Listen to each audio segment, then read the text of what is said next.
સમાચાર પ્રાપ્ત થઈ રહ્યા છે। સુરતમાં ઉદ્યોગકાર પાસે ખંડણી માંગવાના કેસમાં મોટો ખુલાસો થયો।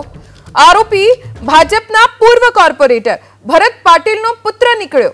આરોપી તેજસ પાટીલ પૂર્વ કોર્પોરેટર ભરત પાટીલનો પુત્ર છે। આરોપી તેજસના ધારાસભ્ય સંગીતા પાટીલ સાથેના ફોટોસ પણ છે। સંગીતા પાટીલ રાખડી બાંધતા હોય તેવી તસવીર પણ આરોપી તેજસ પાટીલની છે।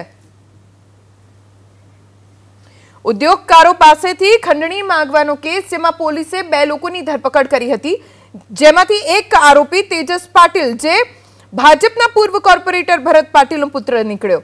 વધુ જાણકારી અમારા સંવાદદાતા ધનરાજ બાગલે પાસેથી પ્રાપ્ત કરીશું।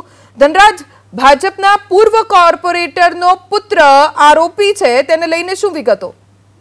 જી બિલકુલ, જે પ્રમાણે માહિતી મળી રહી છે તે મુજબ અત્યારે એક ફોટો વાયરલ થયો છે અને ફોટોમાં ધારાસભ્ય સંગીતા પાટીલ અને આરોપી જોવા મળી રહ્યો છે। ત્યારે આ બાબતને લઈને અત્યારે હાલ ચર્ચાનો દોર શરૂ થઈ ચૂક્યો છે। સચિન જીઆઈડીસી વિસ્તારની અંદર ઉદ્યોગકાર પાસે 5 કરોડની ખંડણી માંગવામાં આવી હતી, જેમાં 2 આરોપીઓ પૈકી એક આરોપીનો લઈને સૌથી મોટો અત્યારે ખુલાસો થઈ રહ્યો છે, જે પૂર્વ કોર્પોરેટરનો પુત્ર હોવાનું સામે આવ્યું છે। તેજસ પાટીલ જે પૂર્વ કોર્પોરેટર ભરત પાટીલનો પુત્ર છે, તે તેમના પિતા બીજેપીમાં હતા અને હાલ તેઓ નિષ્ક્રિય હોવાનું જાણવા મળી રહ્યું છે। પરંતુ આરોપી છે એ એમએલએ સંગીતા પાટીલ સાથે ફોટો પડાવીને ફાંકા ફોજદારી કરતો હોય એ પ્રમાણેની તસવીરો છે અત્યારે હાલ વાયરલ થવા પામી છે। આરોપી તેજસ પાટીલ અને સંગીતા પાટીલ સાથે રાખડી બાંધતો ફોટો છે એ વાયરલ થયો છે।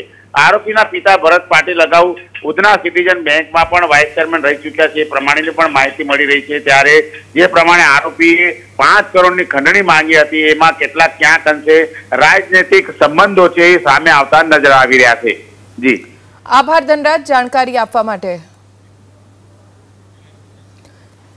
તસવીરો આપ જોઈ રહ્યા છો આરોપીની, જેમાં તે ધારાસભ્ય સંગીતા પાટીલની સાથે પણ છે। ભારતીય જનતા પાર્ટીના કાર્યકર્તાઓ સાથેની પણ તેની એક સેલ્ફી છે।